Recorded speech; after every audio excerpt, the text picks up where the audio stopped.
Pojďme tady na rekapitulaci nejprve. První minuta, konkrétně 41. vteřina a Musilovo nahození si našel před brankou Ondřej Kovařík. Rychlé vedení Třince. Ondřej Kovařík se radoval v této sezóně po třetí.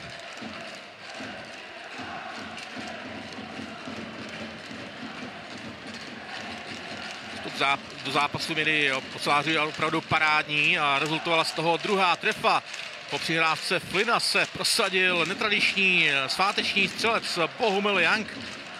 Končí 4. minuta a Třinec tedy vedl už 2-0, nicméně odpověď Vítkovi zase nenechala dlouho čekat.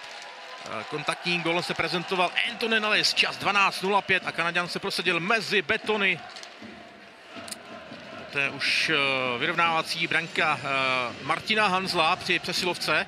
13 vteřin stačilo Vítkovicím k tomu, aby zhodnotili svou přesilovku. Pro Hanzla druhý gól v sezóně. Oceláři nicméně brzy poté už znovu vedli. Postaral se o to Ondřej Kovařík, objel Hrachovinu a na dvakrát ho překonal z backendové strany. Druhý dnešní gól Kovařík a stav 3-2.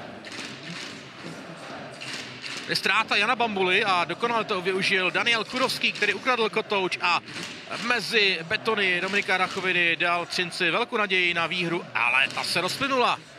Ještě jednou Kurovský, který vynikajícím způsobem presoval rozhrávku Bambuly a poté skoroval pro Kurovského třetí gól sezóny. Vše bylo zalité slunce pro Třinec, ale Vítkovice to nezabalili a rezultovala z toho trefa Marka Hrivíka jako správný kapitán. Snížil v minutě 49. Po střele Freibergse od modré Hrivík dobře vartoval před brankou a takhle z backendu zmírnil ztrátu. No a 4-4 to bylo po téhle ráně z mezikruží z plné jízdy Jindřicha Abdula. 51. minuta. Jindřich Abdul vyrovnal na 4-4 svým druhým gólem sezóny. Krásná utržená střela. No a poté v 6. sérii nájezdu rozhodl o druhém bonusovém bodu Marek Hrivík. Tak tedy sečteno potrženo suma sumárum. Oceláři Třinec Vítkovice Ridera 4-5 po